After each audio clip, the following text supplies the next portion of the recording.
মানুষ বলতে কারা, আমি তো সেটা আবার একটু বুঝতে অসুবিধা হচ্ছে। বাংলাদেশের প্রধান রাজনৈতিক দল হচ্ছে বিএনপি, যারা জনগণকে প্রতিনিধিত্ব করছে। আমাদের মধ্যে ইতিমধ্যে যারা রাজনৈতিক দল হিসাবে শেখ হাসিনার বিরুদ্ধে রাস্তায় লড়াই করেছে, আমাদের সাথে যারা রাস্তায় ছিল, ইতিমধ্যে প্রায় 50টি দল পরিষ্কারভাবে ব্যক্ত করেছে ডিসেম্বরের আগে নির্বাচনের জন্য।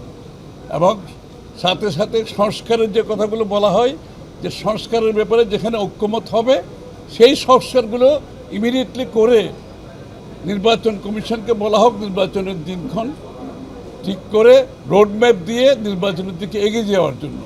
তো জনগণ বলতে কারা?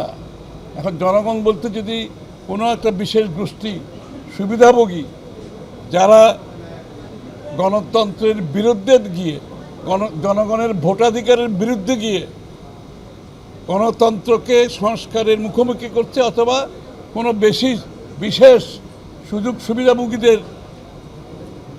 বিরুদ্ধাচরণ করছে, মুখোমুখি করছে, এটা তো কারো তো বুঝতে কষ্ট হওয়ার কোনো কারণ নাই। সুতরাং 16 বছরের যুদ্ধটা ছিল গণতন্ত্রের জন্য, বাংলাদেশে গণতান্ত্রিক অর্ডার ফিরিয়ে আনার জন্য, জনগণের ভোটাধিকার ফিরিয়ে আনার জন্য, জনগণের মালিকানা ফিরিয়ে আনার জন্য। যেই সরকার জনগণের ভোটে নির্বাচিত হবে তারা জনগণের কাছে দায়বদ্ধ থাকবে, জবাবদিহি থাকবে, সেটা যেই সরকারই হোক। কোনো মহামানবকে বাংলাদেশের দায়িত্ব দেওয়ার জন্য বাংলাদেশের মানুষ নির্বাচনে, এই বাংলাদেশের মানুষ আন্দোলন সংগ্রাম করে নাই, ত্যাগ স্বীকার করে নাই। আর কোনো মহামানব কোনো দেশের গণতন্ত্রের সমাধান দেবে, তার জন্য বাংলাদেশের জনগণকে অপেক্ষা করতে হবে, এটা বিশ্বাস করার কোনো কারণ নেই। বর্তমানে দেশের জন আকাঙ্ক্ষা হচ্ছে নির্বাচন। অতীতে গত 3টি নির্বাচন জনগণ ভোট দিতে পারে নাই, আপনারা সবাই জানেন। এই ভোট দেওয়ার জন্য, নির্বাচনের জন্য জনগণ উন্মুখ হয়ে আছে।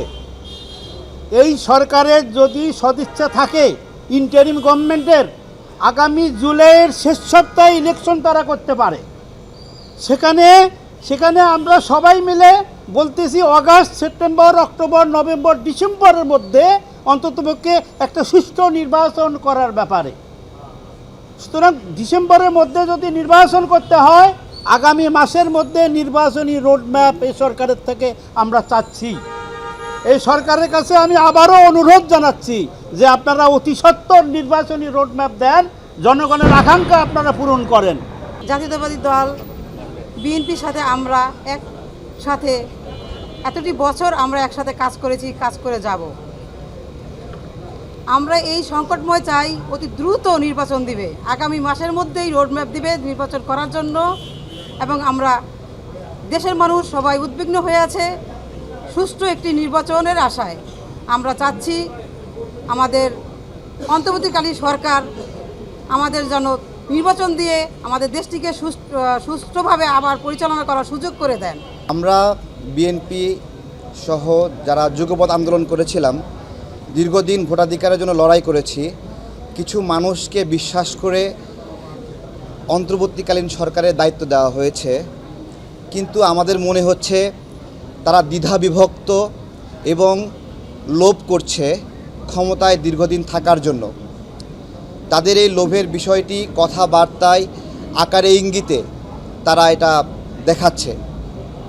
তো আমরা বলতে চাই, শেখ হাসিনার সময়ে শেখ হাসিনা অনেক খারাপ ছিল, সে আমাদের ভোটাধিকার হরণ করেছে। আপনারা যারা ফেরেশতা হিসেবে এখানে এসেছেন, আপনাদের মাঝে সেই লোভটা কেন ভর করছে? আমাদের জিজ্ঞাসা।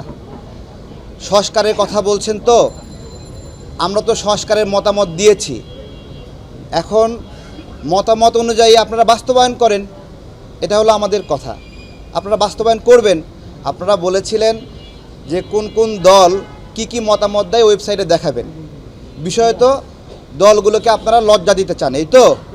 আচ্ছা, দিয়েছেন। আওয়ামী লীগ নিষিদ্ধের বিষয়ে আপনাদের একটা মিটিং হয়েছিল, সেখানে কিছু উপদেষ্টা বলেছিল আওয়ামী লীগ নিষিদ্ধ করার দরকার নাই, কিছু উপদেষ্টা বলেছে আওয়ামী লীগ নিষিদ্ধ হোক। এখন রাজনৈতিক দলগুলো সংস্কার বিষয়ে মতামত যা দেবে ওয়েবসাইটে দেখাই দিবেন। এবার উপদেষ্টারা কারা কারা আওয়ামী লীগ নিষিদ্ধের বিপক্ষে মত দিয়েছে দেখান ওয়েবসাইটে, দেখান। আপনাদের নৈতিকতার মানদণ্ডগুলো আমরা দেখছি আস্তে আস্তে।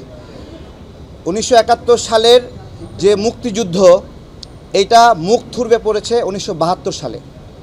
আর 2024-এর যে গণ অভ্যুত্থান, এই গণ অভ্যুত্থানের এটা মুখ থুবড়ে পড়েছে 2025-এ এসে। এর জন্য দায়ী কারা? এর জন্য আমরা যারা রাজনৈতিক দল আছি আমরা দায়ী। আমরা কি সরকারের বিভিন্ন জায়গায় বসে আছি? আমরা কি নিয়োগ বাণিজ্য করছি? আমরা কি প্রশাসক নিয়োগে জালিয়াতি করছি? আমরা কি জেলা প্রশাসক, উপজেলা প্রশাসক বিভিন্ন অফিসে গিয়ে তদবির বাণিজ্য করছি? এগুলো তো আমরা করছি না। তাহলে যারা করছে তারাই এই সরকারের দুর্নামের জন্য দায়ী। এখন পর্যন্ত যেই সুন্দর সুন্দর কথাগুলো বলেছেন এগুলো ভুয়া বলে প্রমাণিত হয়েছে।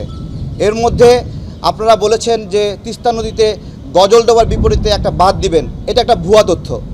আপনারা বলেছেন ফারাক্কার বিপরীতে বাঁধ দিবেন, এই নিউজটা সব গণমাধ্যমে এসেছে, এটাও একটা ভুয়া তথ্য ছিল।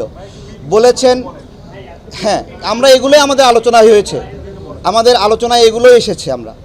আমরা মিটিংয়ের বিষয়গুলোই বলছি। ঐক্যমতের হ্যাঁ, পরিপ্রেক্ষিতে এই যে তারপরে চট্টগ্রাম থেকে ঢাকা ইলেকট্রিক ট্রেনের একটা গুজব ছড়িয়েছেন, সেটাও ভুয়া। তো এই সকল ভুয়া তথ্য দিয়ে নাগরিকদেরকে ভোটাধিকার বঞ্চিত করে রাখা যাবে না।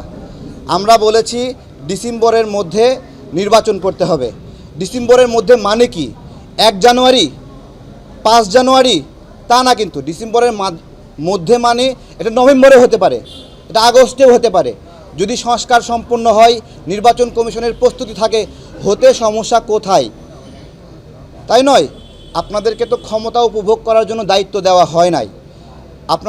আমরা আশা করি যে ফেরেশতার বেশে এখানে এসেছেন ওইটা ধরে রাখবেন, ওটা ধরে রেখে সুন্দরভাবে কাজ সম্পন্ন করে দেশকে একটি গণতান্ত্রিক প্রক্রিয়ায় যে ট্রেন, ওই ট্রেনে আপনারা উঠায় দিবেন।